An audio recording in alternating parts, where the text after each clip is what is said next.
Sí. Vamos. Buenas tardes. Estamos en la tercera sesión de workshop Historias Múltiples, esta vez con el profesor Jorge Araneda, quien es profesor de Historia por la UNCE, magíster en Historia por la Universidad de Chile y estudiante del doctorado en Relaciones Internacionales en Medio Oriente de la Universidad de Ankara en Turquía. Jorge, un gusto que estés con nosotros. Tienes tu tiempo a disposición para que presentes tu ponencia y luego de ella vamos a hacer algunas preguntas. Esperamos que sean enriquecedoras para todos los participantes. Y nada, puedes dar inicio cuando quieras. Bueno, en primer lugar, un gusto estar nuevamente en la presencia de la organización, también con mis colegas y en particular agradecer no solamente a los organizadores, sino a la vez agradecer por el espacio en términos académicos. He podido observar algunas de las anteriores presentaciones. Me parece de que este tipo de actividades son no solamente necesarias, sino también son enriquecedoras para, no solamente para el público que escucha, sino también para los académicos que presentamos ciertos temas de trabajo, pero también reflexiones en torno a los temas de investigación que realizamos.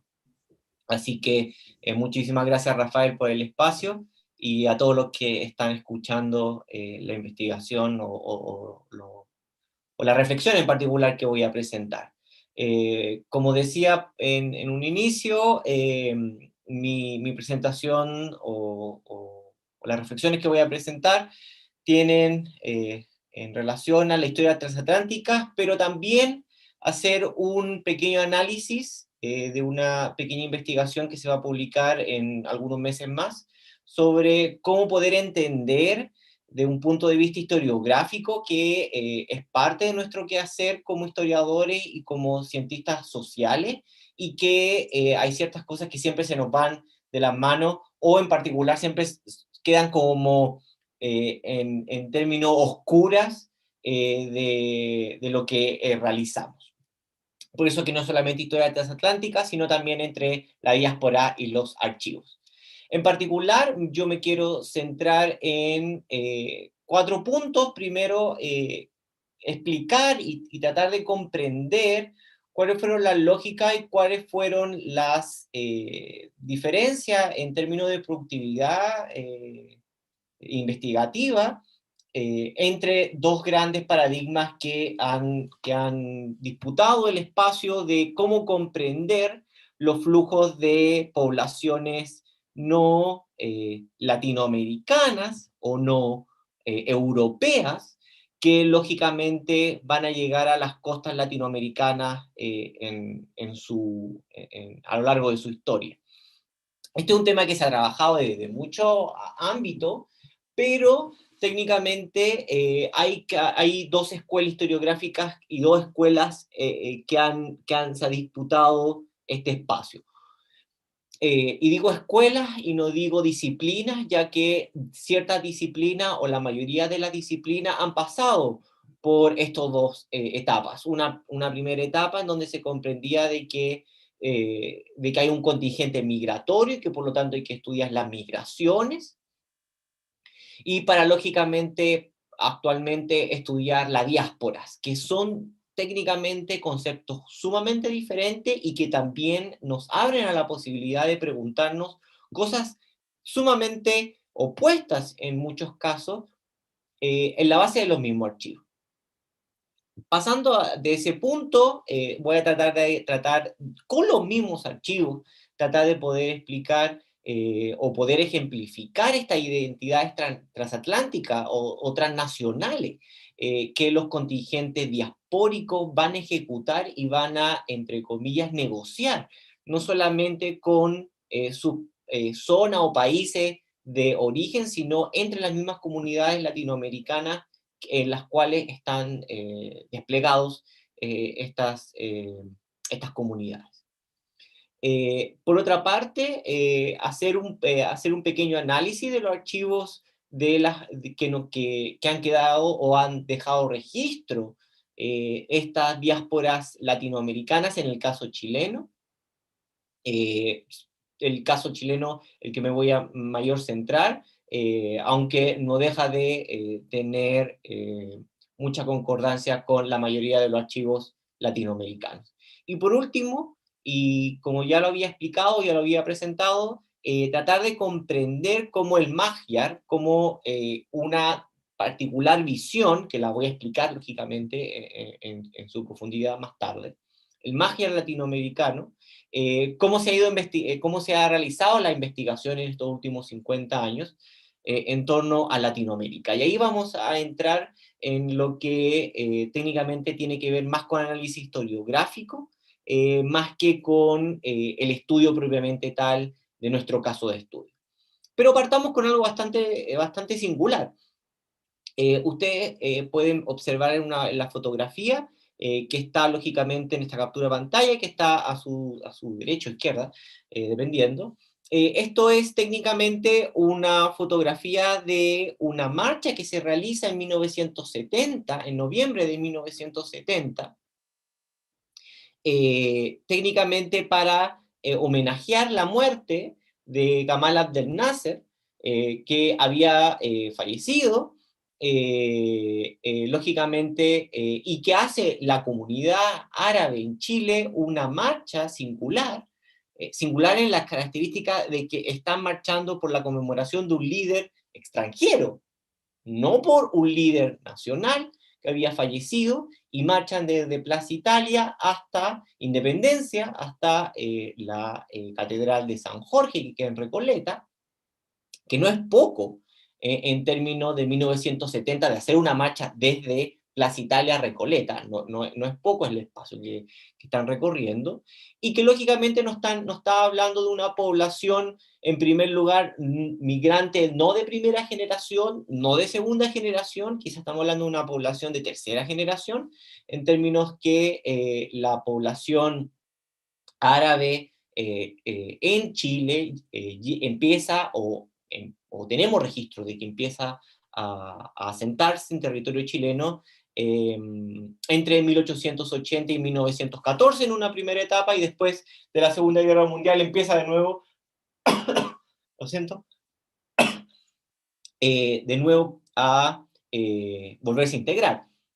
Particularmente la población de la comunidad o la colectividad palestina, que dada la política y las consecuencias de la fundación del Estado de Israel, siempre ha tenido una migración continua hacia no solamente Chile, sino también hacia el conjunto de los países latinoamericanos. Por lo tanto, es bastante difícil de poder explicar y de poder comprender cómo una población es de tercera generación desde el punto de vista de estudiar solamente las migraciones, en el entendido que las migraciones se comprende de que estos cuerpos migrantes que llegan a los países de llegada cortan cualquier tipo de relación con sus países de origen o con sus culturas de origen, y que por lo tanto se comprende que para estudiar las migraciones se tienen que hacer hacia dos grandes modelos: los modelos de asimilización o los modelos de integración.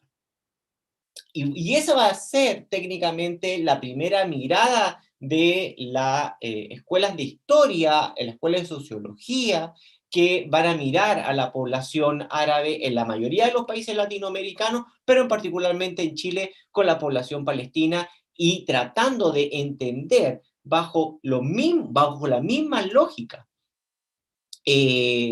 cómo estas poblaciones tenían que ser evaluadas.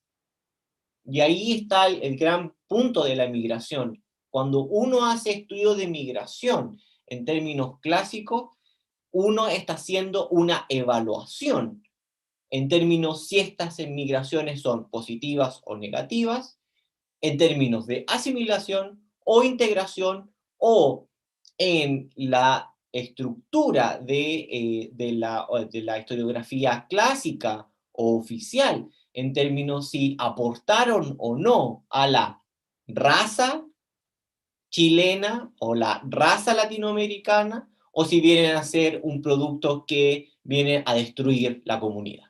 Y aquí tenemos uno de los primeros grandes problemas, que me imagino que todos los académicos que han estudiado, por ejemplo, los contingentes migratorios europeos que llegan a Latinoamérica, nunca son evaluados, en tanto de que esos cuerpos sí tienen mucho valor, ¿sí? Y que por lo tanto no solamente en términos genésicos vienen a aportar a la raza latinoamericana, sino también vienen a enriquecerla.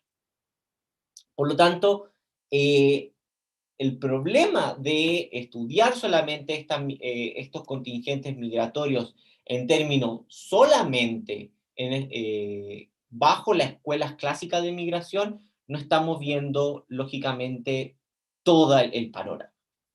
Es por eso que técnicamente la mayoría de las investigaciones clásicas de los estudios migratorios se basan en los censos, porque lo importante son los números. Es el número la importancia. En tanto de que estos cuerpos, lógicamente, al tener que reproducirse, o al reproducirse, lógicamente es importante saber con qué números parten y si se han podido integrar o no, o si, lógicamente, estos cuerpos extraños al cuerpo nacional pueden afectarlo. En el caso particular, por ejemplo, de los censos de población en Chile, particular los censos que nos dan cuenta de migraciones árabes o turcas, como fueron denominadas en su tiempo, y particularmente las confesiones religiosas que dan cuenta de estos censos, en la mayoría de los casos, las investigaciones chilenas no parecen tener en cuenta de que los anuarios estadísticos y los censos de población son parte de una narrativa nacional y que por lo tanto son un aparataje de la narrativa nacional y por lo tanto hay que tomarlos de una forma crítica, hay que tener un aparato crítico. ¿Cómo se puede ejemplificar esto? Se pueden ejemplificar de muchas cosas. En primer lugar, los censos de población no darían o no están dando cuenta de la población real de la migración árabe en Chile. Nosotros tenemos fuentes paralelas producidas por la misma colectividad, una de ellas pues, que es altamente muy conocida, que es la Guía Social Árabe, y que la guía social lo que muestra es un catastro, no completo, pero un catastro de la población árabe a lo largo de Chile, y en ciertas regiones o en ciertas comunas aparece una población significativa de población árabe, pero que los censos no aparecen. O sea, ahí tenemos un gran problema. Tenemos poblaciones no contabilizadas. Otra, tenemos religiones impuestas. ¿Qué quiero decir con religiones impuestas? Hay casos en el censo chileno en donde cierto tipo de población, solamente por el hecho de registrarse como población de origen árabe, es categorizada como población musulmana. Y por lo tanto tenemos saltos de censos de año en año, de los cada 10 años que se hacía el censo, en donde tenemos población que sube y baja la cantidad de musulmanes, en términos de que ciertos años esa población, incluso cuando uno lo compara con la población católica, cristiana ortodoxa de la época, no tiene correlación. O sea, técnicamente lo que hicieron los cuerpos censales o la estructura burocrática censal fue decir, bueno, ¿usted de dónde viene? Ah, usted es turco, por lo tanto usted tiene que ser musulmán. Eso por una parte. Por otra parte, todavía incluso posterior a la desaparición del Imperio Turco Otomano y la formación de la Turquía moderna en 1924, todavía tenemos población que el censo la categoriza como turca, siendo de que cuando uno registra en esa misma época los periódicos, ya la discusión técnicamente es por la liberación nacional y en los periódicos se da cuenta de cómo estos grupos diaspóricos tienen una seria discusión en torno a cómo comprometerse con la lucha de la independencia y la autodeterminación en sus países de origen, cómo ayudarlo, cómo contribuir, y también a la discusión ideológica de cómo formar los estados nacionales y bajo qué ideología panarabista o lo que sea, en esa época se estaba discutiendo. Por lo tanto, los anuarios y los censos hay que tomarlos bajo un aparato crítico, sobre todo cuando están contabilizando población que lógicamente cae dentro de estos cuerpos extraños de la narrativa oficial. Como ya decía, la guía social de la población árabe en Chile es un documento que nos da cuenta no solamente de un catastro de la población, sino también de cómo esta población está tratando de gestionar particularmente su llegada a Latinoamérica, o en este caso, haciendo un ejemplo en el caso chileno, por varias razones. En primer lugar, porque esta guía nos da cuenta de los diferentes viajes, los diferentes procesos de integración. Hay poblaciones que lógicamente hay registros de poblaciones donde aparecen, como ustedes ven, el nombre en árabe y el nombre escrito en lengua latina o en español, y que muchos, o en algunos casos de ellos, no tienen ninguna relación. Aparece por el nombre Emilio, Antonio, Salvador, Elías, Juan o José, y cuando uno lee en árabe no tienen absolutamente ningún tipo de su real nombre. Por lo tanto, aquí tenemos una de las primeras particularidades que los estudios diaspóricos no hacen presente, pero que los estudios de la migración no lo hacen. Que los estudios diaspóricos nos hablan de una identidad transnacional, una entidad doble, un proceso, un espacio en donde no solamente la persona o la colectividad se siente parte del lugar donde se está asentando, en este caso, el caso chileno, sino que también tiene una doble identidad que lo hace también ser parte de los países de origen. Por lo tanto, no es una identidad completamente consolidada, es una identidad mucho más fluida, es una identidad tanto que tiene parámetros culturales, lingüísticos y también étnicos dobles. Muchos de ellos no se sienten ni completamente chilenos ni completamente árabes, sino una mezcla entre los dos, y esas particularidades de cómo estas colectividades van tomando estas diferentes matices y características es algo que los estudios clásicos de la migración no parece interesarle y tampoco parece tener gran espacio en su investigación.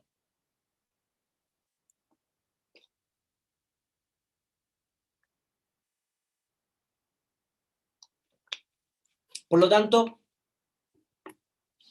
los estudios migratorios no están centrados en los individuos, sino están centrados en las comunidades, están centrados en el hecho estadístico, están centrados en tratar de definir o crear narrativas de esta población en términos de comunidades como bloque.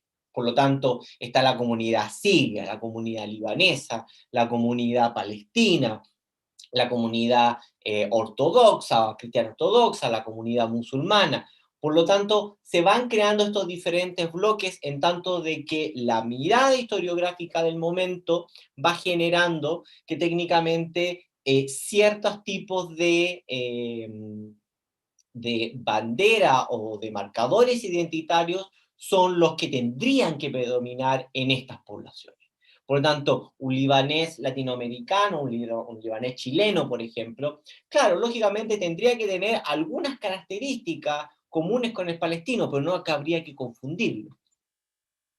El problema es que en el espacio diaspórico estas negociaciones tienden a ser mucho más fluidas y por lo tanto ciertos tipos de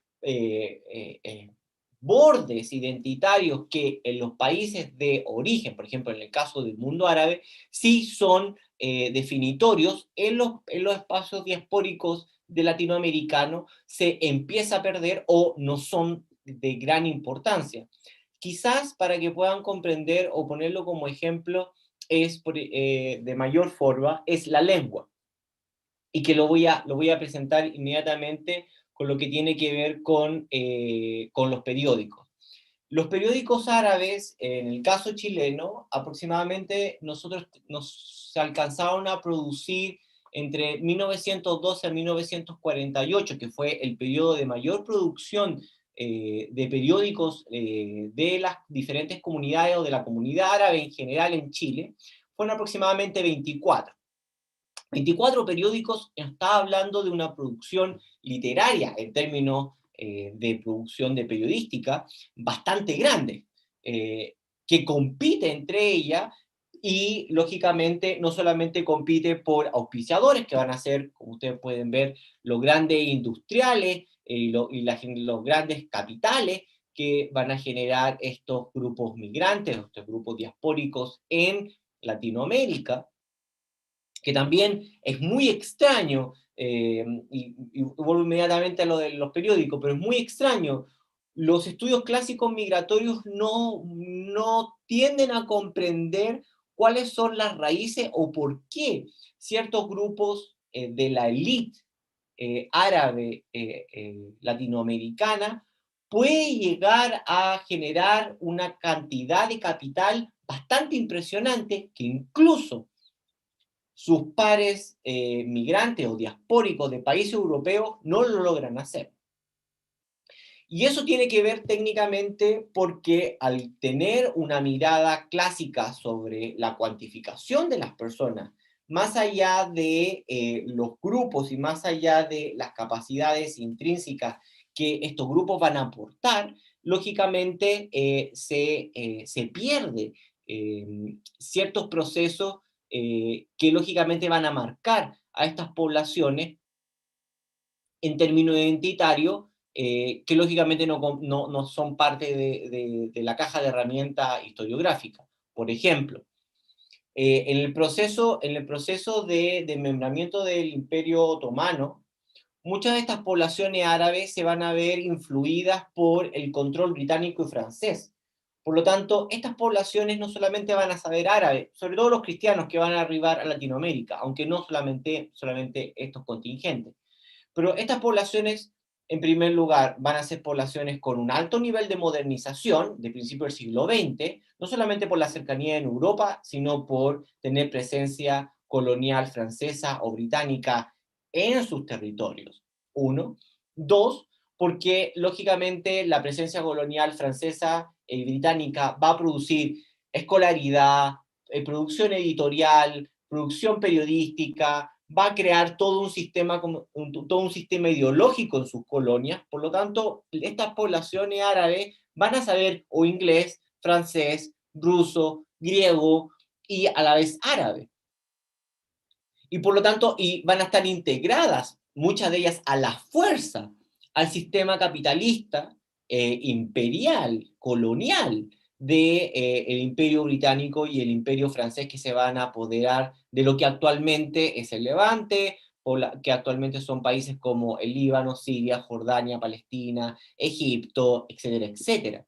Por lo tanto, estas no son poblaciones que no manejen o no comprendan cómo funciona el capitalismo o la producción de la importación o la exportación de bienes primarios. Estas no son poblaciones que sepan solamente un idioma o la segunda generación, en el caso chileno, de poblaciones que saben o que dominan de cierta forma el árabe y el español en ninguna otra lengua.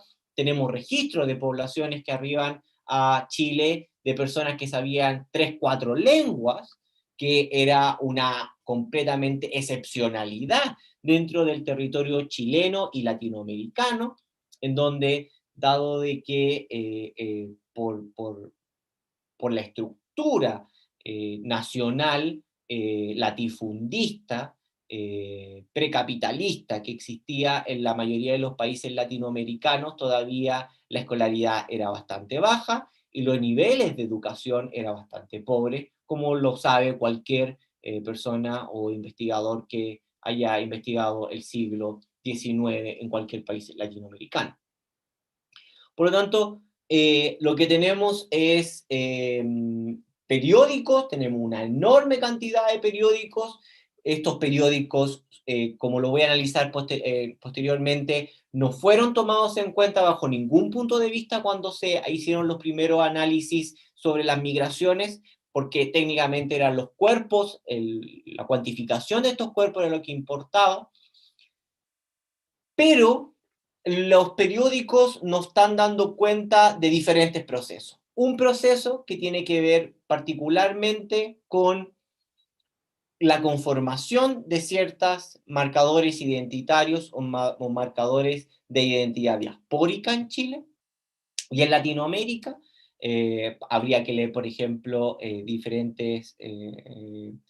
México existen una cantidad, y en Brasil, una cantidad enorme de investigación. Está, por ejemplo, la obra de la profesora Pastor, Camila Pastor, el Magiar mexicano, que da cuenta de todo ese proceso, en el caso mexicano en particular. Pero en el caso, por ejemplo, chileno, nosotros estamos viendo aquí dos periódicos. Un periodo, el Al-Murshid, y que lógicamente va a ser los primeros periódicos que van a ser editados completamente en árabe, pero inmediatamente, incluso menos de 10 años posterior a la publicación de 1912 de este primer periódico, van a empezar a nacer otros periódicos que van a ser bilingües, ya sea una parte en árabe, la mitad o un tercio en árabe y el resto en español, dando no solamente las mismas noticias traducidas, sino diferentes discusiones en español y en árabe. Estas diferentes discusiones nos están dando cuenta de diferentes cosas. En primer lugar, nos está dando cuenta de que la mayoría de la diáspora árabe latinoamericana, o en particular la chilena, está muy, muy, muy concentrada no solo en gestionar y producir identidades transnacionales, ¿qué quiero decir con esto? No solamente está interesada en el quehacer nacional, sino también está interesada en el quehacer latinoamericano y de Medio Oriente, y esto es sumamente importante para comprender cómo funciona el concepto de diáspora, en donde el Magyar, que técnicamente es un cuerpo de caja, una caja de herramientas, particularmente sobre la migración árabe, que es la literatura de la inmigración. Magyar es la figura del emigrante, del que sale y que puede que vuelva. Esa es la figura del Magyar. Nos está dando cuenta de varias cosas. En primer lugar, nos está dando cuenta los periódicos de que se están enviando y se están recibiendo periódicos de las diferentes comunidades árabes latinoamericanas entre ellas. Hay una red, un network de trabajo que conecta desde Brasil hacia México y de México hacia Chile. Las diferentes comunidades árabes se están enviando por correo noticias, se están enviando cartas, se están enviando discusiones ideológicas, que tiene que ver con discusión ideológica de cómo comprender la lucha independentista en Medio Oriente, pero también cómo comprender la identidad árabe y cómo juega un rol la identidad árabe dentro del espacio latinoamericano. Y es por eso de que en el caso particular de las migraciones, en donde solamente se estudian como contingentes nacionales, o sea, los árabes chilenos, los árabes argentinos, no se da cuenta de estas redes de conexión y estas discusiones ideológicas, políticas e identitarias que se dan entre las diferentes comunidades latinoamericanas, que incluso llegan a sobrepasar el espectro latinoamericano y empiezan a tener conversaciones con las comunidades o con las colectividades, por ejemplo, sirias, en su mayoría, que se encuentran en New York o en otras zonas de Estados Unidos. Por lo tanto, se está creando una literatura, se está creando una nueva identidad. ¿Sí? Por lo tanto, es importante comprender de que los periódicos están ahí, Es importante comprender que en particular los periódicos como archivo, como fuente de la memoria de la diáspora palestino-árabe o árabe en particular, no están dando cuenta de diferentes procesos que hablan, por ejemplo, de la reconformación de una diáspora en términos de, por ejemplo, espacio gastronómico, cómo replicar la gastronomía, cómo replicar la memoria, cómo replicar técnicamente ciertos espacios identitarios de la familia, cómo se comprende la familia árabe en la diáspora, cómo se comprende, por ejemplo, el rol de la mujer árabe en el espacio diaspórico, cómo se comprende, por ejemplo, el dominio de la lengua. ¿Es importante hablar árabe para denominarse árabe? En las discusiones ideológicas en el Medio Oriente, la estructura o la espina dorsal del panarabismo era la lengua árabe. ¿Cómo entrar en la discusión de ese espectro de lucha ideológica que se está dando en el mundo árabe, en estos espacios diaspóricos, en donde estamos hablando de una segunda y tercera generación que, aunque domina el árabe, está poco a poco perdiéndola? Particularmente ciertos contingentes de que no han podido replicarla por su dispersión en el espacio nacional. Por lo tanto, ¿cómo comprender en la diáspora la reconfiguración de estas identidades? Uno de ellos son sus propias instituciones. Nosotros tenemos registros a lo largo de Latinoamérica y en particular en Chile de cómo se ha ido formando desde una historicidad muy temprana. La Liga Patriótica Siria de 1918, la Sociedad Juventud Palestina del 24. Estamos hablando de agrupaciones institucionales que han logrado a través de una petición tener estatutos legal para funcionar, para tener una directiva, para crear fondos, para tener fondos de la conectividad y producir actividades que en su mayoría quedan registradas en los periódicos y que son culturales, políticas, ideológicas, pero también de lobby. Una de las cosas que muy pocos comprenden o se han estudiado tiene que ver con el lobby en esta primera etapa de estas instituciones para promover que se abran consulados y embajadas de Palestina, Siria, Líbano, etcétera, en países latinoamericanos. De hecho, los primeros embajadores de muchas de estas colectividades van a ser ad honorem, van a ser jefes o personas reconocidas dentro de la colectividad que se le da una carta de poder de estos estados, de estos nacientes estados árabes, para que sean embajadores, en tanto de que todavía, y la embajada funcionan en casas, en sus propias casas, o funcionan en espacios arrendados por estas instituciones, para resolver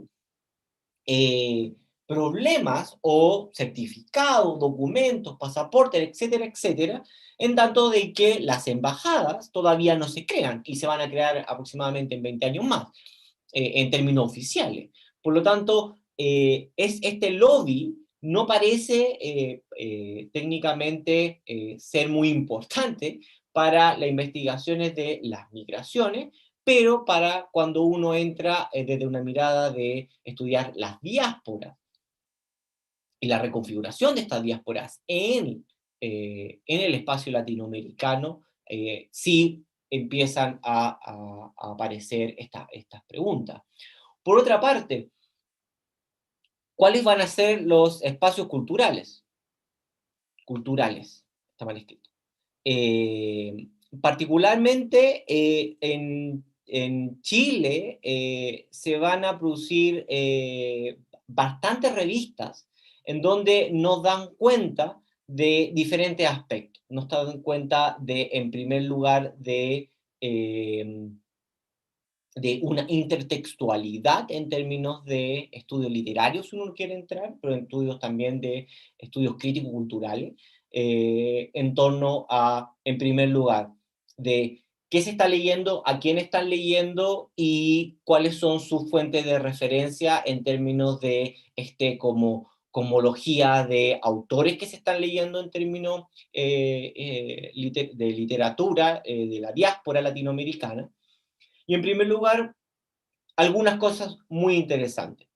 Hay que destacar de que, dado de que la poesía y las novelas cortas que se van a generar en el espacio diaspórico latinoamericano van a tener un rol en la conformación de las identidades, pero también en la conformación de ciertos relatos imaginarios sobre la inmigración y sobre las razones de la migración, que después se van a tomar como hechos históricos por las mismas colectividades diaspóricas, como van a ser, por ejemplo, cuáles van a ser las razones de que el Imperio Turco Otomano decayó, o las persecuciones otomanas a los cristianos, o lo que tiene que ver con las crisis económicas o políticos-sociales que va a producir que estas migraciones, que estos cuerpos migrantes salgan del espacio de Medio Oriente y lleguen a Latinoamérica. Todas estas explicaciones y toda la narrativa de una memoria diaspórica se van a ver consolidadas en estos espacios culturales literarios. Eso por una parte. En segundo lugar, los referentes son latinoamericanos. Se leen, se conocen, se dominan a los autores clásicos de la referencia de la literatura árabe como canon, pero en términos de creación se mira más a los grandes, a Javier Gillian, por ejemplo, en Estados Unidos, Twain en Inglaterra. O sea, va a ser una literatura con características mucho más latinoamericanas, en tanto de que si uno no comprende de que estas colectividades diaspóricas tienen conexión entre ellas, y se están leyendo entre ellas, uno no puede dominar, uno no puede imaginar, uno no puede comprender de por qué cierto escritor, poeta o novelista chileno está citando a un novelista o poeta mexicano o brasileño de la colectividad siria o de la colectividad palestina que vive en esos países y que reside en esos países. Por lo tanto, estos archivos hay que, lógicamente, comprenderlos y verlos de forma conjunta.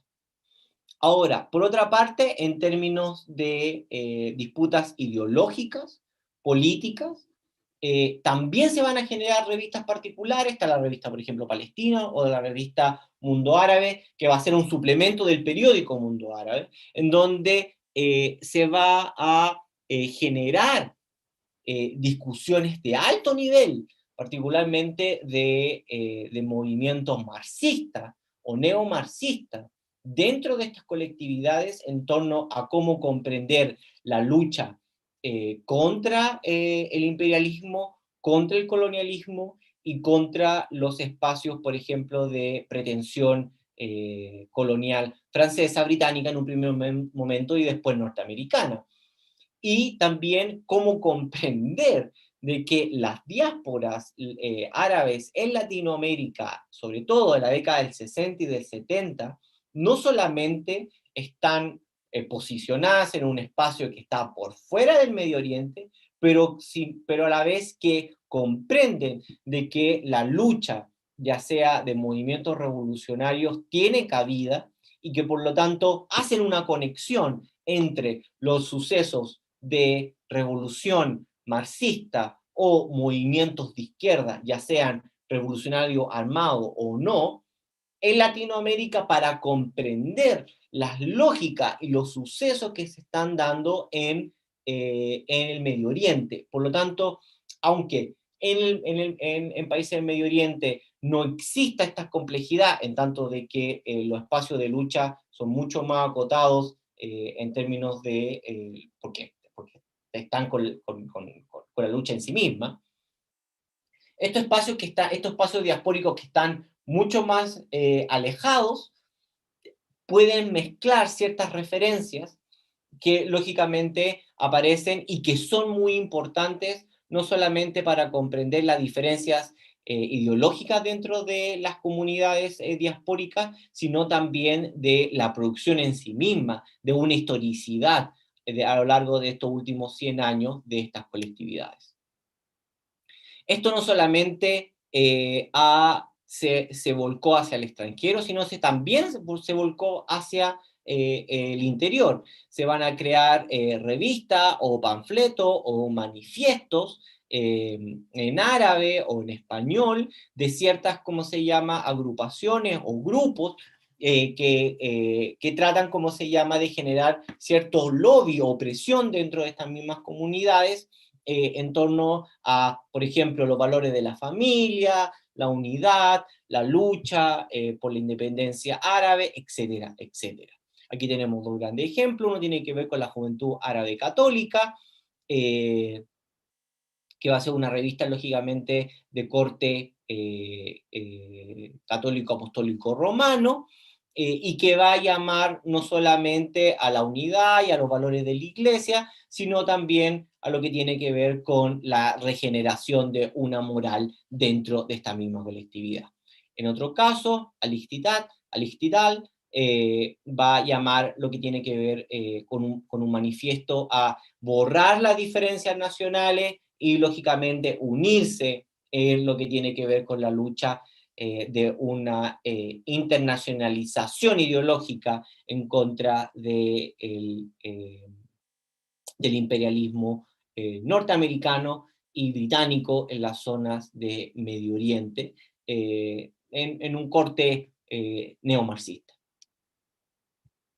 Por otro lado, es importante también notar que dentro de las diásporas y dentro de los espacios diaspóricos tenemos ciertos archivos familiares. Los archivos familiares diaspóricos son uno de los archivos más enriquecedores, pero también más difíciles de conseguir.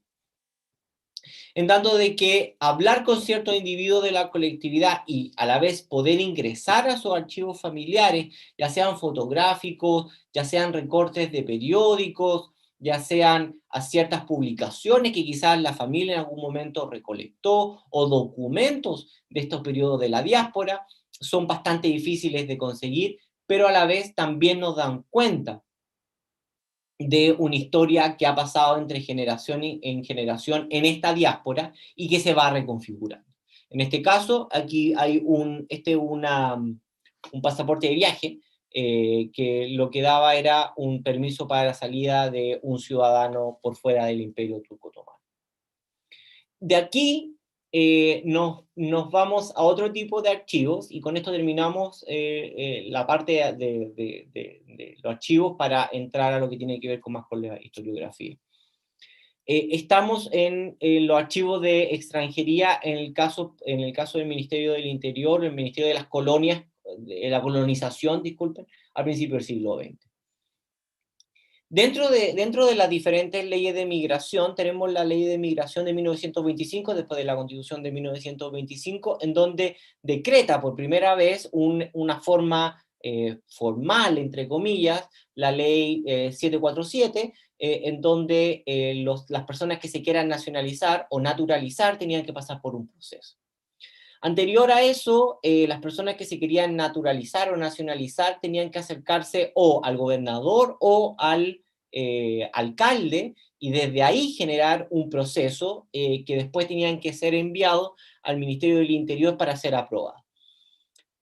Lo que hace técnicamente la nueva ley de inmigración en 1925, es que ahora las personas tienen que recolectar ciertos tipos de papeles, documentos, y cuando ya armen esas carpetas tienen que ser enviadas al Ministerio del Interior, y el Ministerio del Interior será el que evalúe de forma directa si estas personas con la posibilidad de nacionalizarse o no. Lo que nos da una enorme cantidad de archivos muy dispersos dentro de los archivos históricos del Ministerio del Interior, pero por otra parte, archivos bastante singulares que nos hablan de estos contingentes.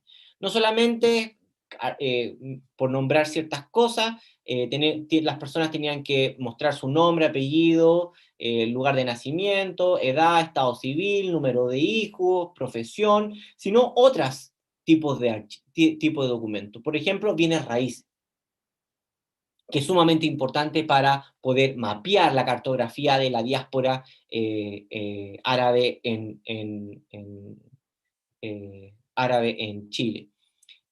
Papeles de identidad otorgados por diferentes países, certificados de cónsul, y hay otro documento que es quizás uno de los documentos que mayor nos habla de estos contingentes. Uno de ellos es que se le pide a estas personas que redacten en puño y letra, muchos de ellos no lo hicieron de forma directa, sino eligieron a otra persona que lo hiciera, una pequeña biografía de sus vidas y que contaran técnicamente por qué habían llegado a Chile o a Latinoamérica. Por tanto, tenemos un archivo resguardado en donde tenemos biografía de puño y letras, algunas de una página, otras de 5 páginas, en donde personas, segundas generaciones de inmigrantes, nos hablan de sus vidas. Algunas de ellas son biografías muy simples, en donde dicen, bueno, yo nací en Beyala, Bezahur o Belén, o Jerusalén, me fui a Haifa, tomé un barco con un poco de dinero y llegué a Latinoamérica, pero otras no hablan, por ejemplo, de problemas personales. Yo llegué a Chile, perdí a mis hijos, yo llegué a Chile, o yo llegué a Bolivia, o Argentina,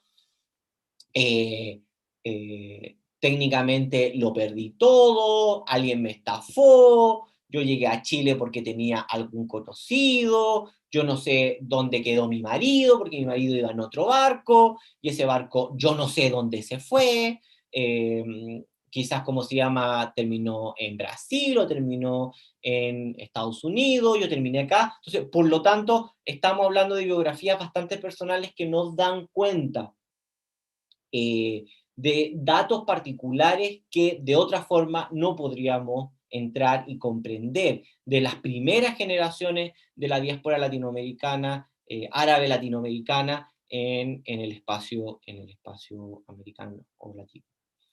Por otra parte, tenemos historias de personas que llegan a Chile siendo árabes o siendo palestinas o sirias, pero que vienen con pasaportes de otros países. Aquí tenemos dos casos. Uno es Antonio Catán, los Catán o la familia Catán de Beyala, Beyal Bezahur, en Palestina, y que lógicamente él llega con un pasaporte sudanés.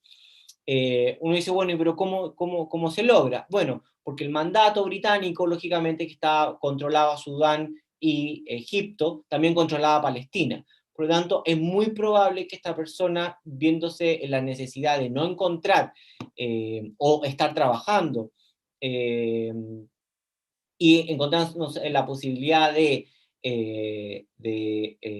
tratar de salir y llegar a Latinoamérica de forma mucho más fácil, viaja a otra parte administrativa del imperio colonial británico para obtener de forma legal o ilegal, eso no tiene ninguna importancia, o algún tipo, ¿cómo se llama?, de documentos para poder salir de estos territorios y poder emigrar a alguna otra parte.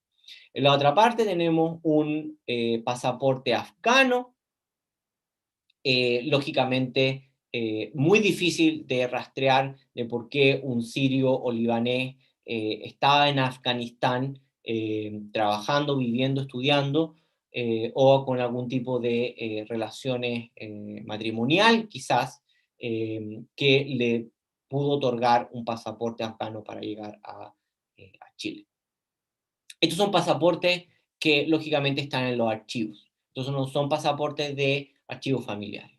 Aquí tenemos, por ejemplo, a señor Naguib, que da cuenta del caso más clásico de la población, particularmente siendo el musulmán palestino, que llega, ¿cómo se llama?, a territorio chileno, y que nos da cuenta con las diferentes estampas del pasaporte de qué puertos o de cómo fue su viaje hasta terminar en Chile, y también nos da ciertas otras características de su viaje.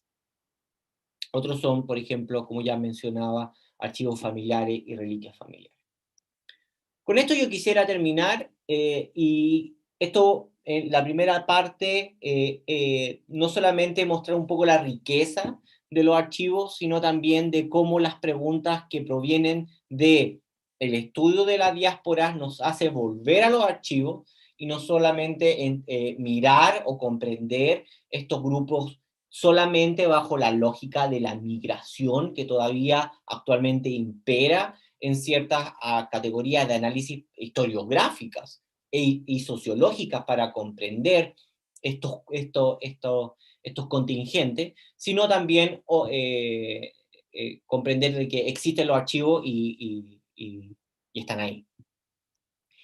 En términos históricos o en términos historiográficos, los estudios del Magyar, los estudios de la diáspora árabe en Latinoamérica han tenido ciertas dificultades.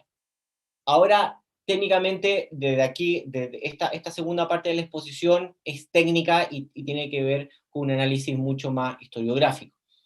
En primer lugar, una de las grandes dificultades tiene que ver con que, aunque ha aumentado la producción de investigaciones, como ustedes pueden ver desde 1970 al 79, que habían aproximadamente unas 5 o 10 publicaciones, actualmente entre el 2010 y el 2020 tenemos casi 500 publicaciones. O sea, se ha publicado en toda Latinoamérica. Esto tiene que ver, esta data y este análisis de data que voy a realizar se refiere a publicaciones sobre los estudios diaspóricos, tomando también los estudios migracionales, pero los estudios migracionales y diaspóricos de los contingentes árabes, ya sean árabes en su largo espacio árabe, en Latinoamérica y publicados en Latinoamérica. ¿Cuál es una de las primeras dificultades? Tenemos mucho artículo, pero muy pocos libros y muy pocos capítulos de libros. Para las personas que consumen y no producen conocimiento académico, lo importante de destacar aquí es que la mayoría cuando uno habla de libros, uno habla de una investigación académica, en primer lugar, de larga data, o sea, es una investigación académica mucho más extensa, pero por otro lado, estamos hablando de que el espacio que tienen los investigadores para producir un libro es mucho mayor en términos de palabras. Por lo tanto, puede dar cuenta de mayor forma de la discusión teórico-metodológica, pero también puede dar cuenta de los archivos, las dificultades y los procesos en donde, lógicamente, la producción se está realizando. En el caso particular de lo que tiene que ver con las investigaciones en términos de paper o artículos para revistas científicas, ese espacio es mucho más reducido y por tanto solamente se muestran términos de investigación y resultados de investigación. Ahora, lógicamente, y aquí mi colega Rafael me podrá apoyar en esto, la publicación de libros sin tipo de financiamiento estatales o gubernamentales o sin algún tipo de financiamiento universitario es muy difícil para la mayoría o la casi totalidad de los autores, ya sea en historia o en otras disciplinas. En tanto de que conseguir fondos para la publicación de un libro es el mayor obstáculo para que estas investigaciones se puedan publicar en su data completa. Por otra parte, Lo que tenemos, lógicamente, hoy en día es que la mayoría de los países latinoamericanos están produciendo investigaciones relacionadas con el espacio de la diáspora árabe en Latinoamérica, pero tenemos, lógicamente, el dominio de ciertos países. En primer lugar, tenemos el dominio o las publicaciones, la mayor cantidad de publicaciones se producen en México o se producen en Brasil. No solamente porque las universidades en términos producen mayor cantidad de académicos, sino porque estos dos grandes países han apoyado en términos económicos y con financiamiento la publicación de investigaciones.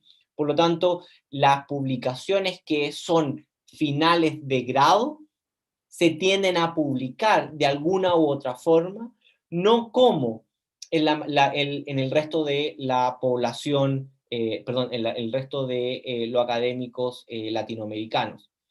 La mayoría que están excluidas de este análisis, pero la mayoría de investigaciones sobre la diáspora árabe en Latinoamérica son resultado de investigaciones de tesis de pregrado o de magíster que nunca ven una publicación en términos de paper, capítulo de libro o libro. Por lo tanto, el poder acceder a estas publicaciones o a estas investigaciones es muy difícil, en tanto de que si es que la universidad no pone a disposición estas tesis de forma abierta, estas tesis son imposibles de leer para cualquier tipo de investigación o investigador, perdón, que esté por fuera del país en donde se publica. Como por ejemplo en el caso boliviano y peruano, donde existen excelentes investigaciones de fin de magíster, de tesis de magíster, pero que técnicamente por poco financiamiento no ven o no logran pasar a ser una investigación publicada en alguna revista indexada.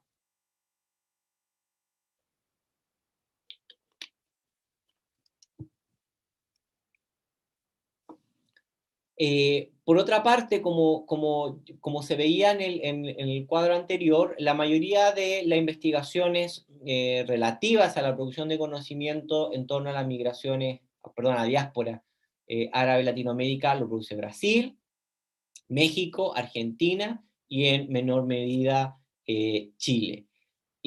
Aunque hay que mencionar de que la totalidad de los países latinoamericanos producen investigaciones sobre estas diásporas, en tanto que la diáspora se encuentra en todos los países latinoamericanos.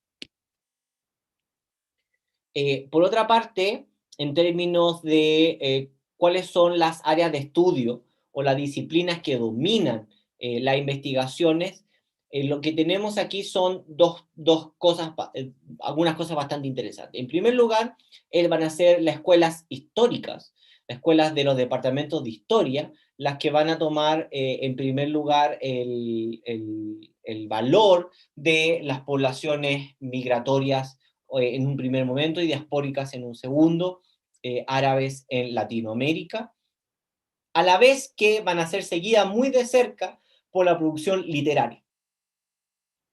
Particularmente en tanto de que las escuelas de literatura se van a dar cuenta de una producción bastante seria y bastante importante de autores, ya sean poetas, novelistas o otros literatos, que provienen de estas comunidades y que han aportado en su producción artística. Por lo tanto, se va a producir una simbiosis entre las investigaciones históricas sobre la evolución de estos contingentes y por otra parte una visión mucho más literaria sobre la producción artística de estas comunidades. Y desde ahí, desde esa caja de herramientas literarias que va a tener conceptos que van a predominar mucho más posmodernistas, si uno lo quiere llamar, es que van a traspasarse a los departamentos de historia. ¿sí? Los departamentos de historia se van a tener que hacerse cargo de poder comprender cómo van a ser de movimientos de ideas o ideológicos, para poder comprender cómo estas relaciones o esta red de ideas se ven plasmadas en la consolidación de estas obras literarias. Actualmente, todas las áreas o todas las disciplinas de las humanidades están envueltas en el estudio de estos espacios migratorios.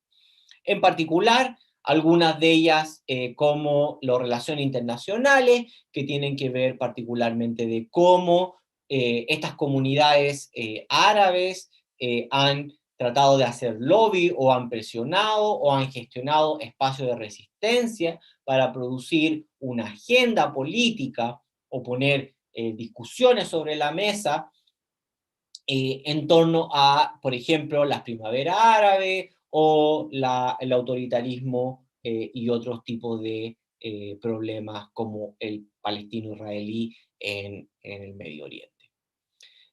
Por otra parte, aunque sigue dominando y domina lo que tiene que ver con el español como lengua de producción académica, el inglés ha crecido enormemente. Y esto tiene que ver con dos cosas. En primer lugar, se tiene que dar cuenta de que la academia latinoamericana ha podido, por una parte, darse cuenta de que la única forma de que pueda crecer en su audiencia académica ha tenido que ser en que sus investigaciones se publiquen en inglés. Por dos razones. Uno, porque lamentablemente la mayoría de las nuevas formas o las nuevas aproximaciones a los estudios diaspóricos están publicadas y están discutidas en lengua inglesa. Por lo tanto, la mayoría de los académicos latinoamericanos han tenido que formarse en lengua inglesa. Pero por otra parte, la mayor cantidad de revistas indexadas, o la totalidad de las revistas indexadas con mayor índice de impacto, reciben solamente investigaciones escritas en inglés. Por lo tanto, si un académico publica en revistas latinoamericanas en español, va a tener una audiencia enorme, en tanto que todo el continente latinoamericano habla el mismo idioma, pero con bajo impacto en términos de lo que tiene que ver con el espacio académico. Y por lo tanto, cada vez más son los autores latinoamericanos los que tratan o lo que prefieren publicar resultados finales en inglés y resultados finales en español. Por otra parte, ha crecido de forma significativa lo que tiene que ver con autores no latinoamericanos o latinoamericanos pero que no están viviendo en espacios latinoamericanos. Por ejemplo, un caso muy particular que tiene que ver con la profesora, con la académica Cecilia Baeza. Cecilia Baeza es una de las académicas chilenas chilena francesa que más ha publicado sobre la colectividad palestina en términos no migracionales, sino en términos de diáspora, con una nueva caja de herramientas, incluso haciendo análisis de literatura y política, pero lógicamente ella se encuentra en Francia, y por lo tanto, aunque publica cierto artículo en español, la mayoría de sus artículos se encuentran en inglés y hoy en día se dedica a lo que tiene que ver más que nada con relaciones internacionales y estudio diaspórico. Lo que sí tenemos, ¿cómo se llama?, que comprender de que hoy en día es mucho más factible para académicos no latinoamericanos estudiar Latinoamérica, ya sea el tema particular de los espacios diaspóricos o otros temas disciplinares de la escuela historiográfica, en tanto de que los archivos se están digitalizando. Por lo tanto, uno puede acceder a corpus archivísticos hoy en día cada vez de mayor forma, en tanto de que uno puede acceder sin salir del país. Ahora, lógicamente también, y este es uno de los grandes desafíos latinoamericanos versus espacios no latinoamericanos, estoy hablando particularmente europeo y norteamericano, que tiene que ver con los fondos de investigación, o sea, financiamientos para investigar. En el caso particularmente latinoamericano, en el caso particularmente chileno, los fondos son escasos, muy particulares y generalmente son de escaso aliento. Son para investigaciones puntuales y lógicamente no tienen continuidad en el tiempo. Financiamiento para realizar investigaciones por fuera del espacio nacional, para autores latinoamericanos, para académicos latinoamericanos, es sumamente bajo. Por lo tanto, los académicos latinoamericanos tienden a investigar su propio país, versus académicos europeos o norteamericanos que por fondos, incluso universitarios o estatales, pueden ir a 2, 3 países. Eso por una parte. En segundo lugar, no se ha visto un crecimiento significativo, estoy hablando particularmente en la producción, de nuevo, en la producción de investigaciones sobre la diáspora árabe en Chile, perdón, en Latinoamérica. Se ha visto un crecimiento muy, muy, muy bajo de coautores entre académicos latinoamericanos y no latinoamericanos. Y eso es un desafío que la mayoría de los académicos latinoamericanos tienen que superar, que es crear redes de contacto y de trabajo con espacios académicos por fuera de la universidad, por fuera de la universidad de Latinoamérica. Y por último, lo que tiene que ver con la producción de género, que técnicamente es una de las corrientes actuales, ¿cómo se llama? Historiográfica, o sea, ¿quién produce el conocimiento? De nuevo, tenemos un escaso, muy escaso, producción de coautores entre hombres y mujeres. La mayoría de cuando son artículos o publicaciones de 2 o más personas, tienden a ser o entre grupos de mujeres o entre grupos de hombres. Lo que sí parece bastante sorprendente es que en el caso de los estudios diaspóricos, sí existe una cuasi igualdad de investigadores en términos de publicaciones. Lo que parece bastante sorprendente en tanto de que otras investigaciones que dan cuenta de otros espacios de investigación, dan cuenta, por ejemplo, de ciertos espacios de disciplinares, historiográficas, que están lógicamente dominadas por mucho por contingente masculino versus el femenino. Y con esto termino, y que tiene que ver con los temas de investigación latinoamericanos sobre el Medio Oriente.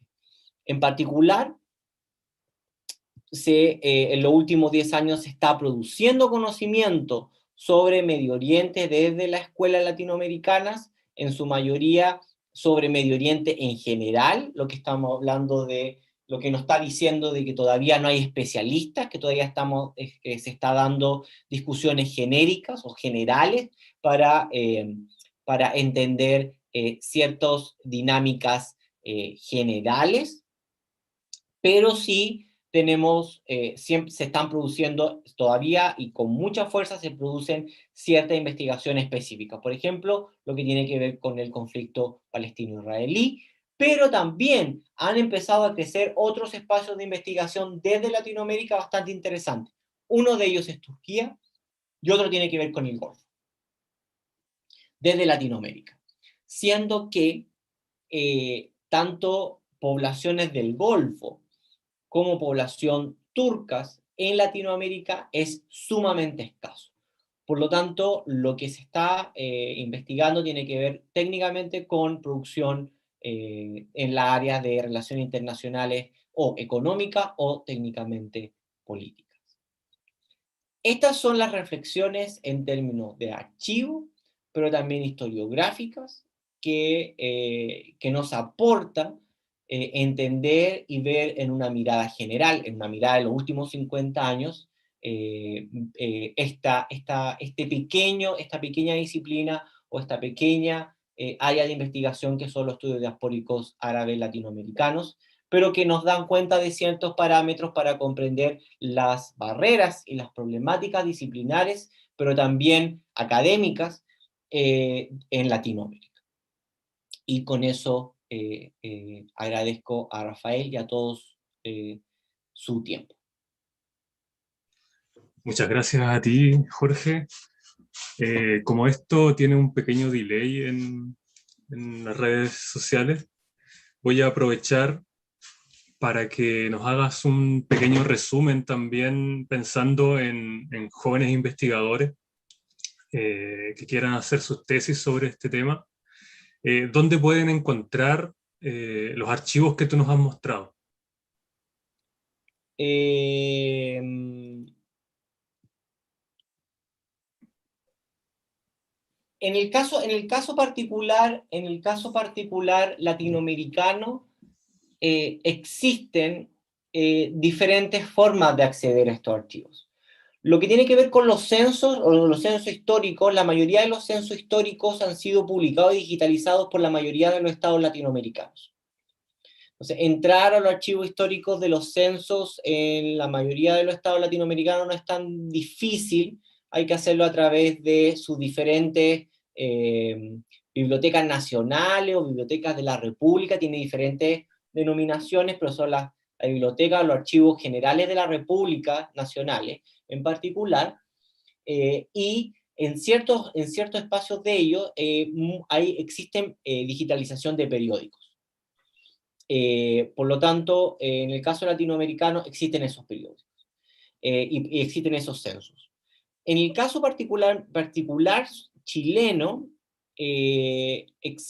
los censos están absolutamente todos digitalizados, los anarios estadísticos están digitalizados también, y se pueden encontrar. De hecho, creo que la Flaxo tiene digitalización también de los censos chilenos, los más antiguos, pero los censos chilenos están completamente digitalizados.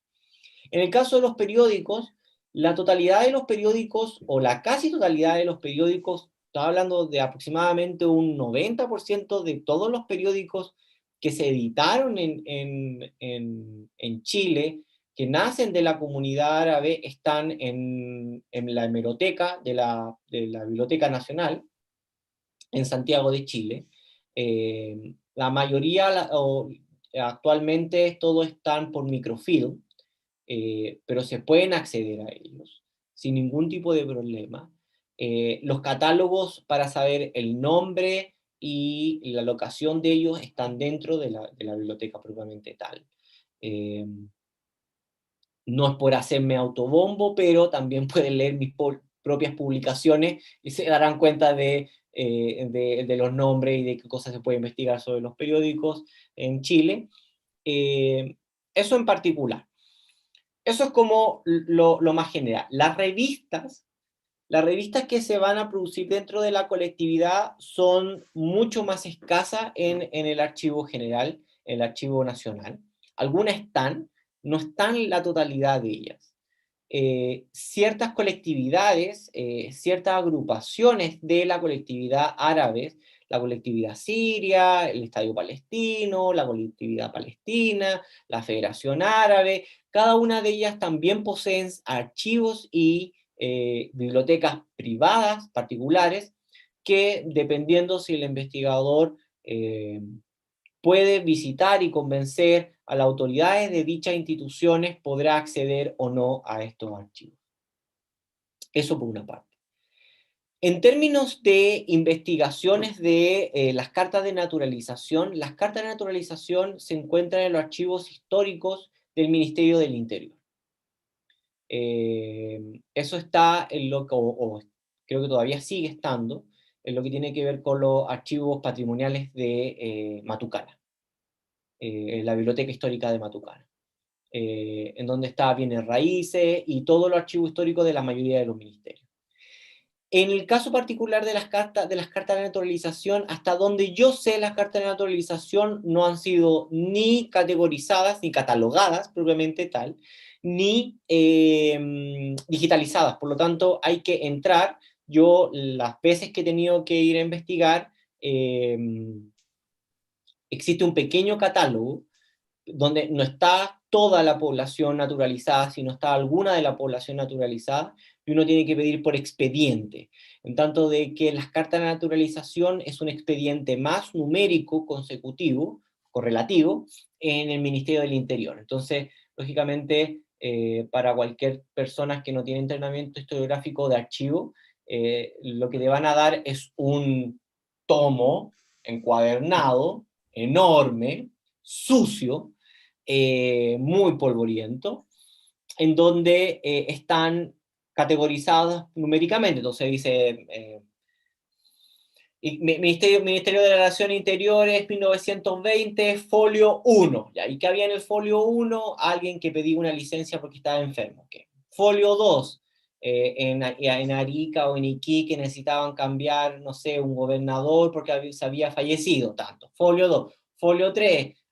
Había habido un expediente en donde alguien se había equivocado y había comprado 4 caballos en vez de 5 para un regimiento tanto. En algún momento va a llegar la carta de naturalización.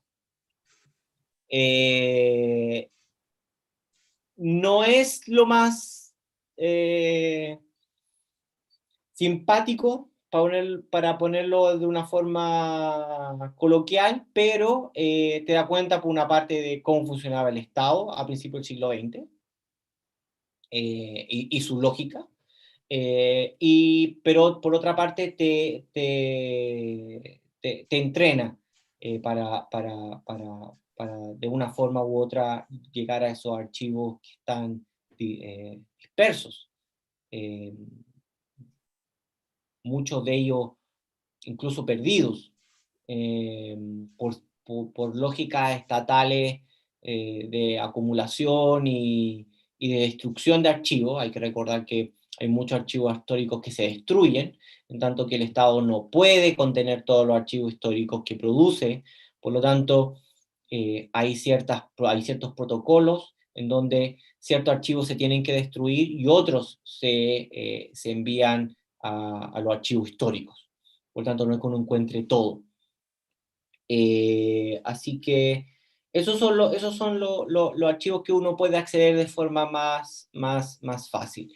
En particular para los nuevos investigadores, más allá de las dificultades que uno encuentra para lograr crear estos corpus de archivos que son necesarios para cualquier tipo de investigación histórica o historiográfica, eh, mi gran recomendación es que lo que reside o el core, el centro neurálgico es la pregunta. Si uno ingresa por el camino de la inmigración, va a terminar por el camino de la cuantificación. No va a terminar por el caso de las identidades, no va a terminar por las redes de conexión entre diferentes grupos, va a comprender a estos cuerpos como completamente asimilados, siendo que no son asimilados. Eh, Va a comprender, por ejemplo, que una tercera generación de migrantes ya no es migrante,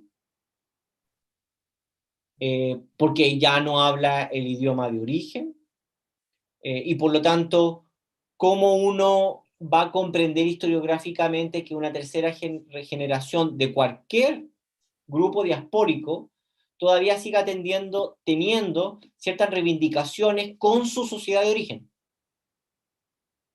¿Sí? ¿Cómo? O sea, no habla el idioma, no come lo mismo, recrea otros parámetros culturales, recrea una familia árabe que no condice con la verdadera o la contemporánea familia árabe en el país de origen. Sus normas culturales e ideológicas son diferentes, pero tiene reivindicaciones, tiene parámetros ideológicos, tiene sensibilidades con estas sociedades de origen, y por lo tanto esos estudios clásicos migratorios no te dicen mucho. Gracias.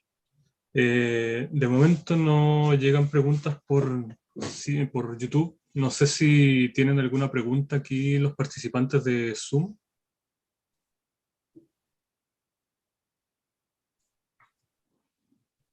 Acá hay una.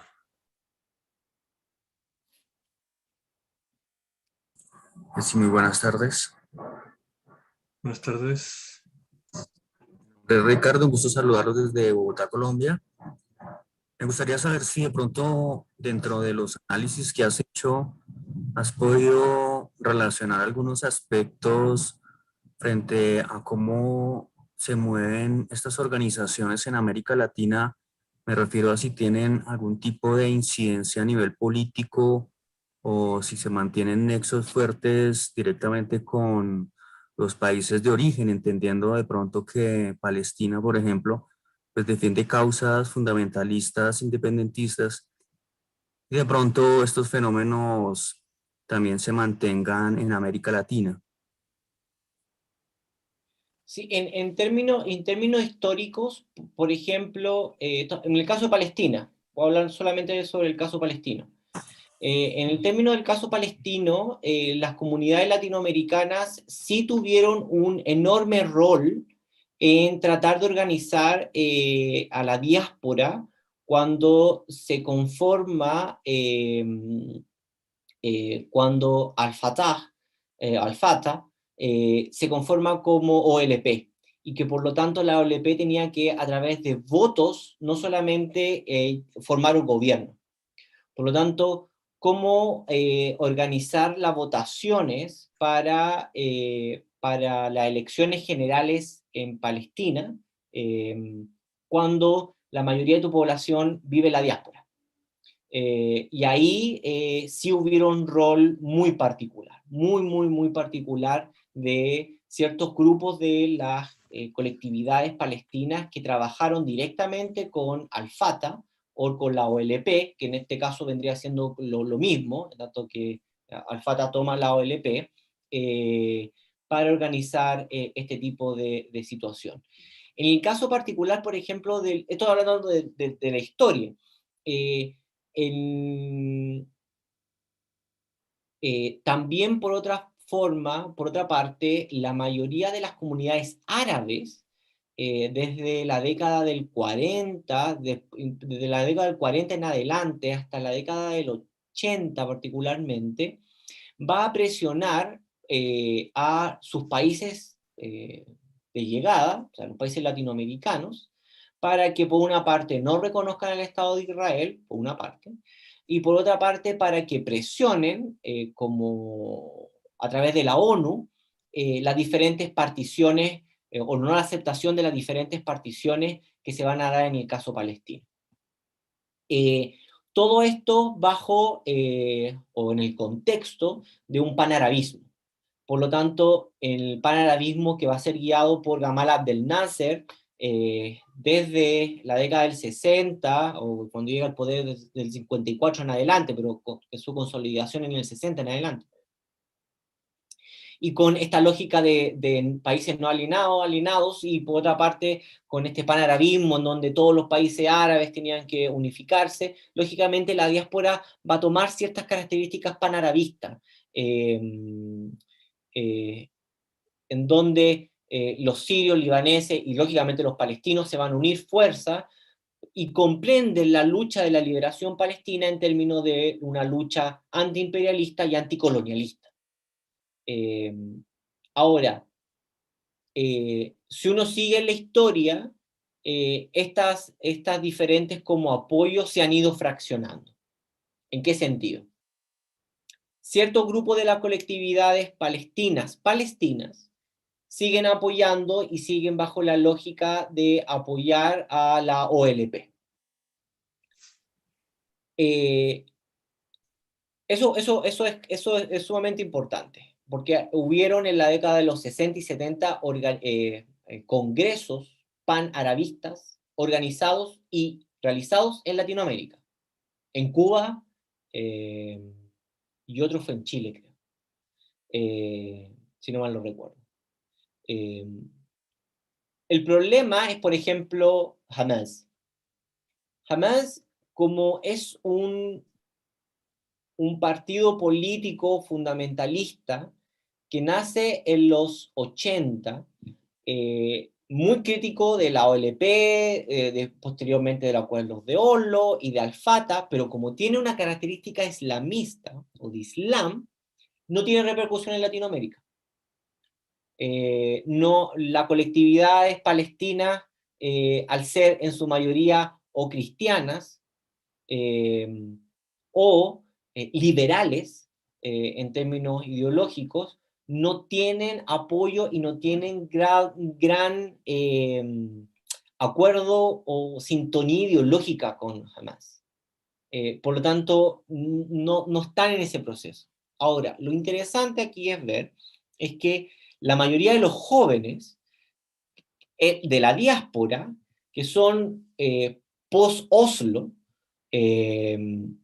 o sea, de los 90 en adelante, generaciones que nacen en los 90 o que nacen en los 2000, en la diáspora, no creen, por ejemplo, o son muy críticos a la postura de la creación de dos estados, porque comprenden el aparataje del Estado de Israel como una imposibilidad para crear dos estados. O sea, si Israel controla la totalidad o la casi totalidad del Estado o del territorio de la Palestina histórica, bueno, ¿dónde vas a crear Palestina?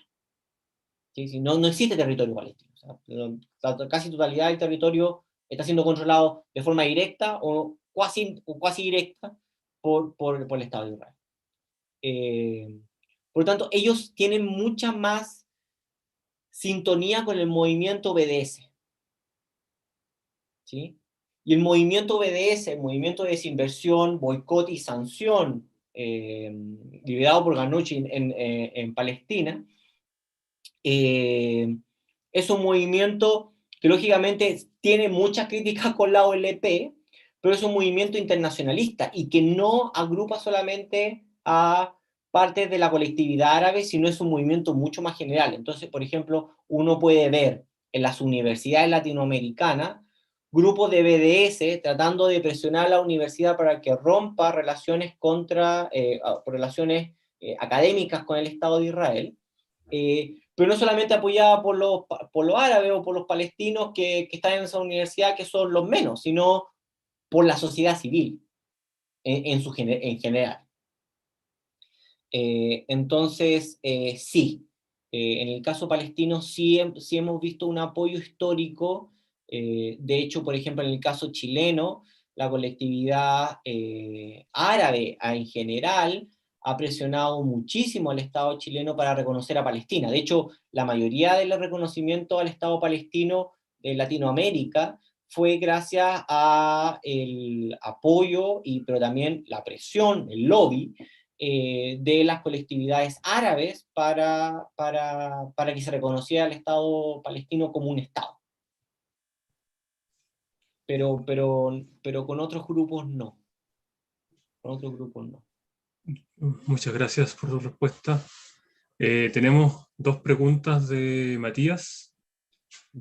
Dice, a raíz de la desintegración del Imperio Turco Otomano, ¿cómo se reflejó en la prensa árabe y en sus comunidades la creación de los nuevos estados y la conformación de estas nuevas nacionalidades en las antiguas patrias? Ahí eso yo le agrego, porque también quería hacer una pregunta muy similar sobre la memoria colectiva y el mito sobre la patria en estas patrias en formación, digamos, a principios del siglo XX.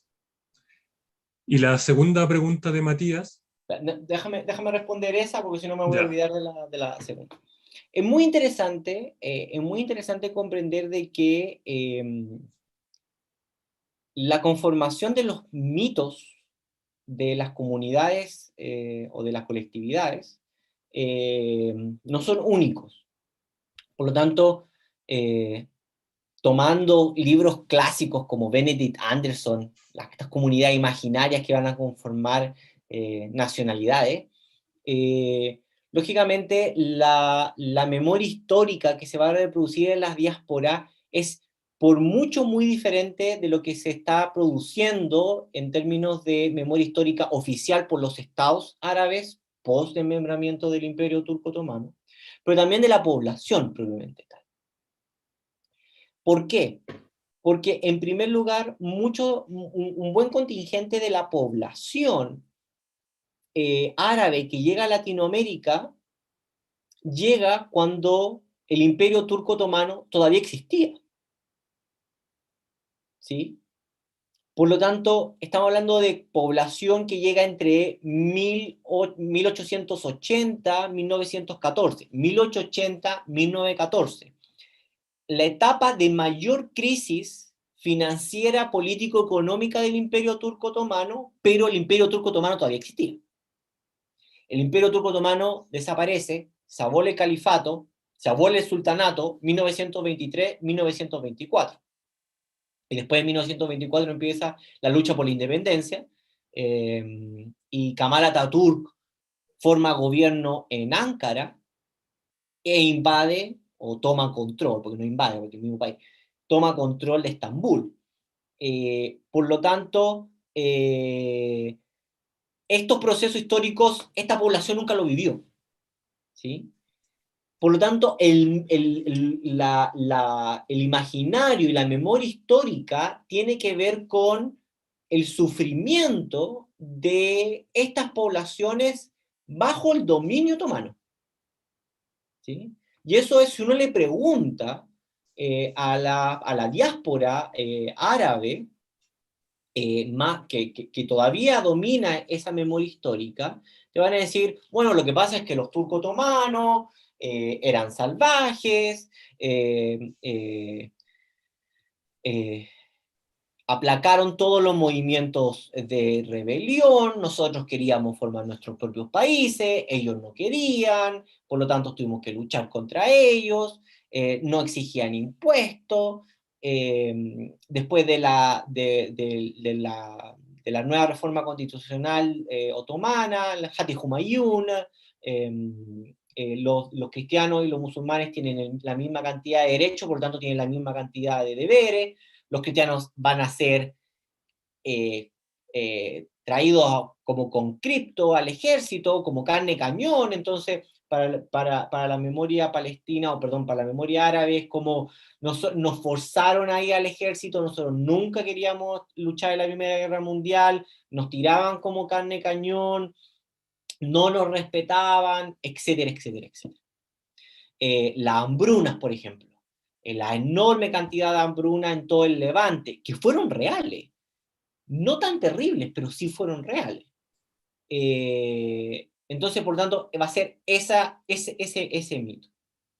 La lucha por la independencia y la metodología de la lucha por la independencia es una memoria histórica que se ha ido perdiendo. Por lo tanto, hay un salto en la memoria histórica entre el pasado otomano y la formación del Estado. Pero lo que queda entre medio, la lucha por la independencia, es una memoria histórica, como la mayoría de los estados nacionales, heroica, de sacrificio espiritual, moral, político, pero las diferentes facciones, los diferentes espacios en pugna que estaban llevando a cabo la independencia nacional desaparecen en la memoria de la diáspora, pero sí están presentes mucho en la memoria de la población árabe en particular. Solamente como un ejemplo. En el caso de Egipto. En el caso de Egipto, la memoria oficial o la memoria histórica de la población egipcia es que la hermandad musulmana técnicamente trató de ser aliada con Gamal Abdel Nasser para llegar a formar un gobierno en 1952. Gamal Abdel Nasser lógicamente llega al poder en 54, pero en 52 se forma la independencia. Esa pelea histórica entre la hermandad musulmana y los líderes de los jóvenes egipcios, o de los jóvenes oficiales, como se va a llamar, es muy presente en la memoria histórica para comprender no solamente lo que tiene que ver con la lucha de la conformación de qué es el real centro de lo que se llama la egipcialidad, entre, bueno, somos musulmanes, somos egipcios, somos árabes, ¿qué somos primero? O sea, ¿somos musulmanes primero, somos árabes primero, o somos egipcios primero? ¿Sí? Y cómo se rompe esta memoria histórica entre los que le dan más predominio a la hermandad musulmana o a el secularismo tercermundista de Gamal Abdel Nasser. Eso en la diáspora no se ve. Lo que se ve es Gamal Abdel Nasser. No se ve hermandad musulmana. ¿Por qué? Porque lógicamente en el espacio latinoamericano, en primer lugar, la población musulmana es muy menor, y la ideología o el pensamiento que se está dando en Latinoamérica, y que por una parte es traído por la Ilustración moderna, es que los estados no tienen que tener religión, y la religión queda conscripta o encerrada en el espacio privado, no en el espacio público. ¿Sí? Entonces, esa discusión está más o menos resuelta en la diáspora, no en el espacio musulmán, perdón, no en el espacio árabe. Por lo tanto, esas son las disimilitudes entre la diáspora y los países de origen. No conservan la misma memoria histórica, no reproducen en el tiempo la misma memoria histórica. La diáspora es mucho más secular, liberal, y en los países de origen es diversa y fraccionaria. ¿Con eso creo que respondo a la pregunta número 1, o me queda algo de la pregunta número 1? No, perfecto, perfecto. Entonces la segunda pregunta tiene que ver con cómo se vieron las comunidades árabes desde el espacio público de la prensa chilena a comienzos del siglo XX. Bueno, a lo largo del siglo XX, digo, a lo largo del siglo XX, particularmente la prensa latinoamericana, yo creo que hasta la década de los 50, va a caer bajo dos grandes aspectos. Uno, el orientalismo clásico, y por otra parte, lo que algunos denominan la turcofobia.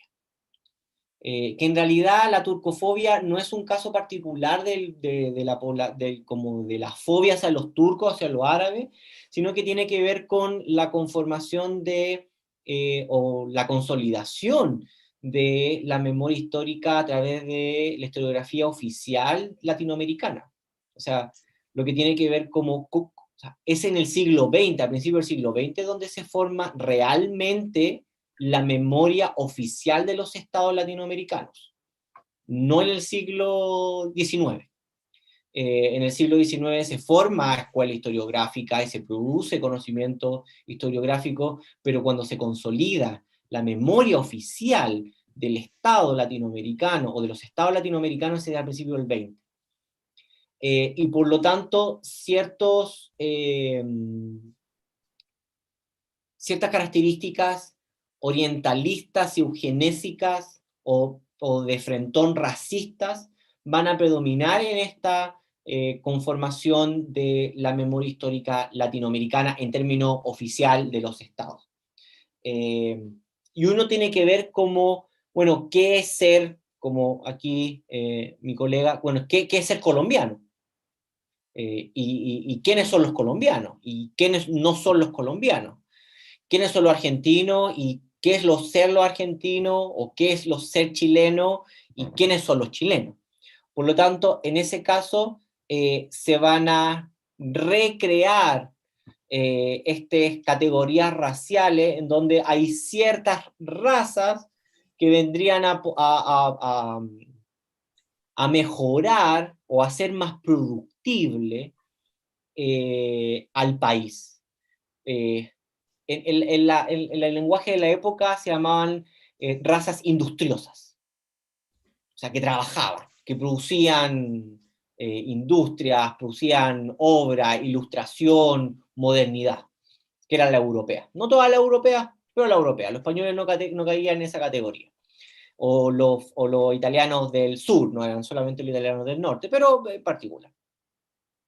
Y después caían todas las demás razas que, entre comillas, eran como las razas no occidentales, que eran las razas degenerativas. Y entre ellas estaba la raza asiática, que es una de las categorías más difíciles de comprender para el Estado latinoamericano a principios del siglo XX, porque la raza asiática comprendía desde el palestino hasta el japonés, o sea, era todo. Y estas razas no eran industriosas, lamentablemente. Por lo tanto, si uno lee la prensa, por ejemplo, en el caso chileno, la prensa oficial de la élite chilena, el Mercurio, yo recuerdo muchas veces, haciendo clases sobre migración árabe, un artículo en donde los categorizaba como los perros de Constantinopla que traían esas pestes asiáticas a Chile, a Valparaíso en este caso. Así los categorizaban, los perros de Constantinopla. Lo cual era bastante, no tenía razón por dos sentidos. Uno, porque en el imaginario los perros de Constantinopla todavía son turcos. Estos compadres no eran turcos en primer lugar. Entonces, Constantinopla como un espacio imaginario para la élite o para la intelectualidad latinoamericana. Y lógicamente los perros, o sea, la categoría más racista en términos de constituir a un otro. Por lo tanto, sí, o sea, lo que va a hacer la prensa árabe en Latinoamérica es impugnar, levantar cartas de impugnación editorial o no hacia los periódicos oficiales, que en su mayoría no hacían réplica. O sea, en un periódico oficial se decía de que los árabes en realidad no servían para nada, entonces en el diario árabe aparecía el reportaje oficial y de una forma muy moderna e ilustrada decían, en realidad esto es un imaginario erróneo. ¿Por qué? ¿Por qué? Punto número 1, hemos creado 20 fábricas. Punto número 2, si uno toma las cuentas corrientes de los 10 hombres árabes más importantes, dan cierto número de capitales. 3, recuerden que nosotros, no sé, hemos enviado a nuestro hijo a la universidad. O sea, respondían no a través del racismo, sino a través de una respuesta bastante ilustrada, clásica, de por qué esta idea de que los árabes venían a degenerar la raza latinoamericana era errónea. Y eso era con réplica al periódico oficial. El periódico oficial nunca, en la mayoría de los casos que yo haya visto, nunca republicaba o se hacía cargo de la réplica. Eso se acaba en la década de los 50 aproximadamente. Se acaba en la década de 50 por dos razones. Uno, porque particularmente después de la Segunda Guerra Mundial, la mayoría de los periódicos estaban centrados en quiénes son los comunistas, socialistas o movimientos de izquierda. Por lo tanto, ese era el enemigo estatal, para no la totalidad, pero para la mayoría de los periódicos. Por lo tanto, no importaba si eras árabe o colombiano, chileno, venezolano, lo que sea, era importante cuál era tu categoría o dónde te colocabas tú ideológicamente. De hecho, es muy interesante, no hay ninguna investigación sobre eso, cómo los periódicos árabes pasan del periodo en Chile, perdón por la autorreferencia, pero en Chile, los periódicos árabes que pasan del periodo de Allende al periodo de la dictadura militar de Pinochet. Y cómo tienen que cambiar el lenguaje, ¿sí? Y cómo tienen que cambiar, lógicamente, todo el aparataje que habían creado para un público que compraba dentro de la comunidad un periódico que tenía que ser no quizá afín a un gobierno de izquierda, pero por lo menos no tan crítico. Y posteriormente a un periódico que pasa a ser casi una quinta columna de la dictadura militar. Entonces, sí, las relaciones son bastante complejas, pero existe hasta la década del 50 esta turcofobia en los periódicos latinoamericanos. una o dos veces al año salen, yo he encontrado columnas así. En México muy común encontrarla, en Brasil es igual, Argentina también, Chile bien, también. Particularmente no he revisado los archivos de Colombia, pero me imagino que sí. He leído artículos sobre Colombia que también se encuentra lo mismo. Así que sí, singular ese proceso. Muchas gracias. No sé si Ricardo tengas otra consulta. Sí, vale, muchas gracias. Me mencionaste en algún momento que existen como unas dificultades en términos para la reconstrucción de estas memorias. Me gustaría saber si de pronto puedes ampliarnos un poco la percepción que tienes de esas dificultades a nivel pues, de la construcción de estas cartografías o de estas narraciones de memoria y de pronto cómo se alternan con la memoria, con las memorias oficiales, ¿no? Que se construyen, a las que se les da muchísima más prioridad. Sí, lo que pasa es que aquí hay un problema, hay una dificultad historiográfica. No hay una dificultad, bueno, hay dos grandes dificultades. Una dificultad es la dificultad del archivo. Es una dificultad intrínseca al quehacer académico. Pero también hay una enorme dificultad en términos de la misma producción académica. Y esto tiene que ver cuando uno comprende o las categorías de análisis, las cajas de herramientas historiográficas clásicas, comprenden y entienden a estas agrupaciones de humanos bajo los conceptos de migración.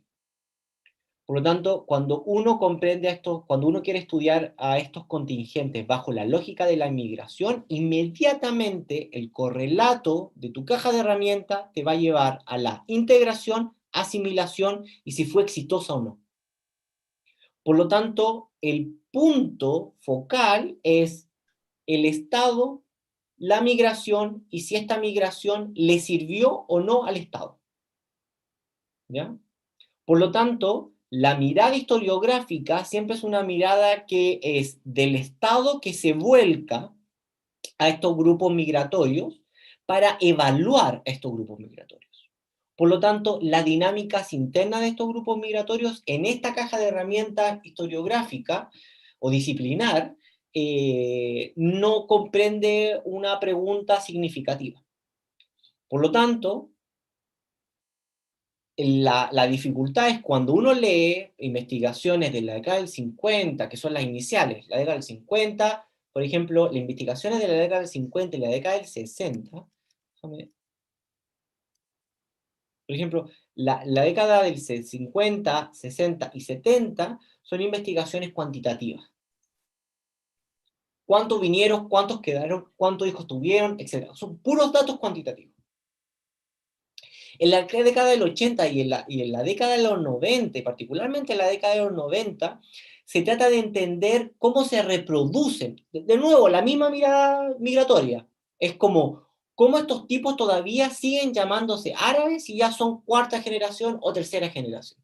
Por tanto, lo que tratan de entender es, en primer lugar, toman los estudios de la década de los 60, 70 en términos cuantitativos y le agregan nuevos valores o nuevas bases de datos a estos datos cualitativos. Ya no son solamente cuánto eran, sino en qué se dedicaban.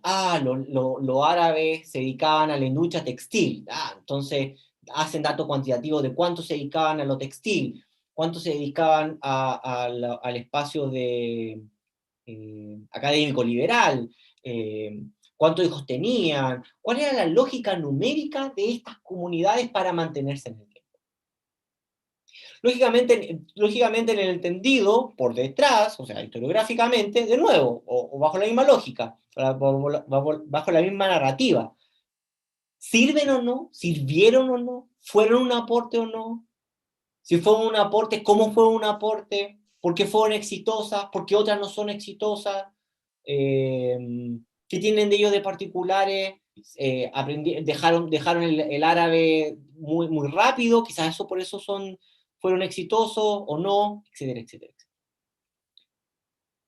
En la década de los 2000, particularmente del 2005, 10, empieza una nueva corriente historiográfica que es el estudio de la diáspora. Los estudios de la diáspora no ponen en el centro al Estado, ponen en el centro a estas comunidades y cómo estas comunidades van regenerando performáticamente una narrativa, una memoria colectiva, con ciertos marcadores identitarios que se pasan de generación en generación para que estas colectividades se conformen en diáspora, ¿sí? Por lo tanto, esta caja de herramientas te habilita a otras preguntas. Preguntas que la caja de herramientas anterior no te dejaba ejecutarla.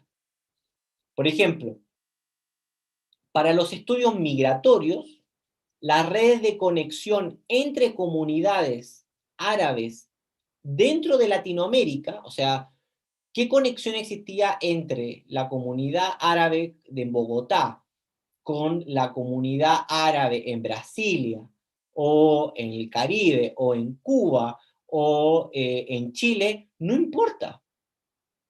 No tiene ninguna importancia. Porque los cubanos, los venezolanos y los brasileños verán qué hacen con su comunidad árabe. Hay que centrarnos nosotros en lo que nosotros tenemos adentro.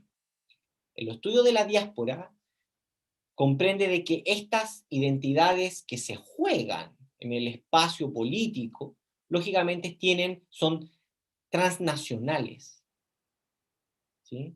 Son no solamente transnacionales en términos de que dialogan con los países de origen, sino también dialogan con las otras comunidades que están a los bordes de su propia colectividad, o sea, las colectividades que están en los otros países de Latinoamérica.